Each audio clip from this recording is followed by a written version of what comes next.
England's Queen Elizabeth has died. Her passing came just hours after doctors sent her to the hospital. Hundreds of people gathered outside the gates as Buckingham Palace made the announcement this afternoon. Immediately after the news broke, officials extended their sympathies and respect to the royal family and the British people.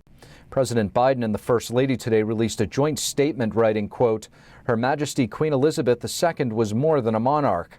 She defined an era." They also sent their condolences to the royal family. Queen Elizabeth was the longest-serving monarch in British history, with a reign of 70 years and 214 days. She took the throne at age 25, but she was 14 when she gave her first public address during World War II.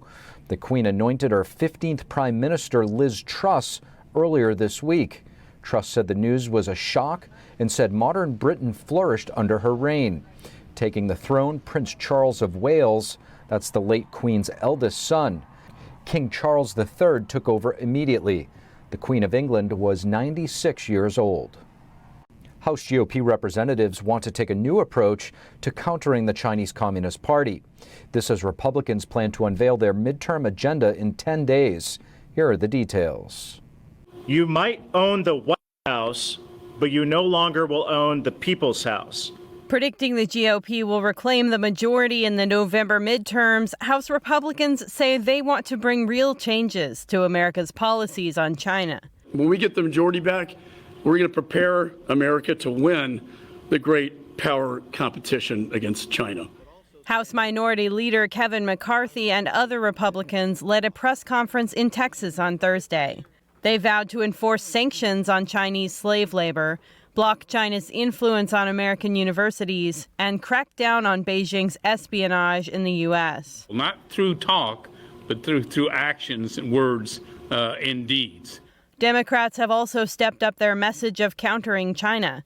Following a trip by House Speaker Nancy Pelosi to Taiwan in August, a slew of bipartisan delegations has visited the democratically ruled island. The latest one traveled there on Thursday. Is a symbol of Congress's rock-solid commitment to Taiwan.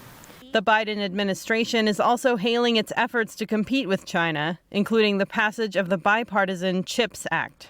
And China is trying to move away ahead of us. It's no wonder the Chinese Communist Party actively lobbied U.S. business against this bill. Despite that, the House GOP says the administration has not stood up to the communist regime. And as a result, today, China continues to steal America's intellectual property with impunity. And on September 19, McCarthy is expected to unveil the GOP's midterm platform, which will cover the economy, the border, parental rights, and government accountability. As we just told you, House Republican leadership held a rare joint press conference off of Capitol Hill. Leader Kevin McCarthy and several other members introduced a bill intended to crack down on the Chinese Communist Party. And here to discuss, we're happy to have with us Congressman Ralph Norman. South Carolina Congressman Ralph Norman, thank you so much for joining us. My pleasure, Steve. Thank you.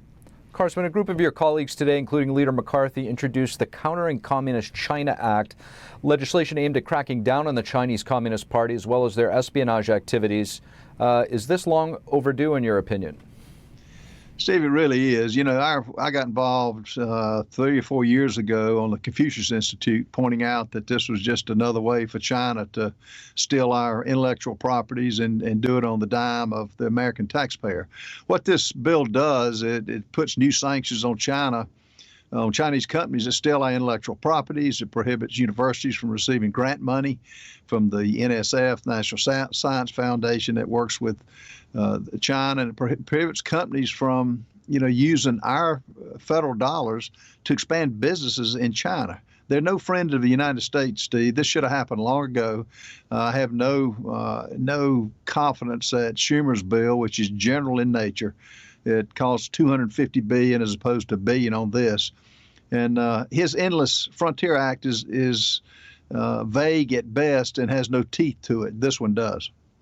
Congressman, does the fact that the CCP allowed the virus to spread outside of China while at the same time locking down inside of China, resulting in what we see now, we see the carnage, do you think this is something the CCP still needs to pay for? And if so, will Republicans, if they take Congress, hold them to account? I really think we will. This is, where can you kill 1 million Americans and not have any consequences on it? There's been a silencing of those who have even questioned the virus. And, in my mind and in most people, this is a biological weapon used by a communist country that is no friend of the United States. And look at the carnage it continues to do with the drugs. The virus is one thing, but the fentanyl that's coming across the border now, the cartels, it's a carnage that this country should not put up with. And this administration has we've seen nothing that they would do to hold them accountable. So that's why we'll do this. I think when leadership changes, and we will win in November, we're going to put forth not only bills, we'll put forth subpoenas and trying to get to the bottom of it. You bring up fentanyl in the southern border.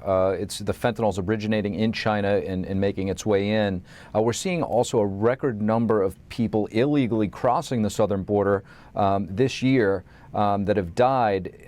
What could a fresh Congress do to address this situation? Well, look at the numbers. They don't lie, Steve. 748 migrants have died on the southern border so far this year, as opposed to in 2020, we saw 247 deaths. And I think 2021, like 300. But the bottom line is people are dying because of this administration's deliberate policies to open the border up. 60% of the Border Patrol agents are now just processing the fact that processing papers for them to come into this country, not stop them. And the only way you're going to stop them is build a wall and have a designated point of entry with this, which this administration simply will not do. Congressman Norman, yesterday you introduced a bill banning federal funds for abortion travel expenses.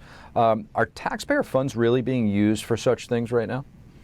Absolutely. And that's why I wrote, we had about 37 co-sponsors on my letter to the 8 companies, major companies, Bank of America, Citibank, Citicorp, and others who their individual companies are paying for abortions for their employees.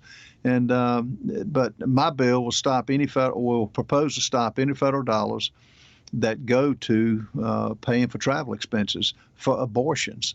And the Supreme Court was right in sending it back to the states and basically banning Roe v. Wade and the effects of it.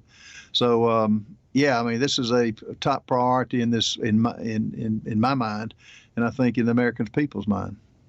You mentioned 36 co-sponsors. Is this an issue resonating with the people of South Carolina as well? Absolutely. South Carolina has had a bill that's been stopped in the courts for a number of years. Now they're taking it back up to, it was 6 weeks. I think the most current bill alters that and has some different things in it. But yeah, South Carolinians are opposed to abortion, particularly infanticide that the left is promoting. And so South Carolinians are well aware of what's going on. And, for the countries that, we're one of the few countries that even allow this in any event. And it's high time that it's taken up by the states. Congressman Ralph Norman, thank you. My pleasure. Thank you.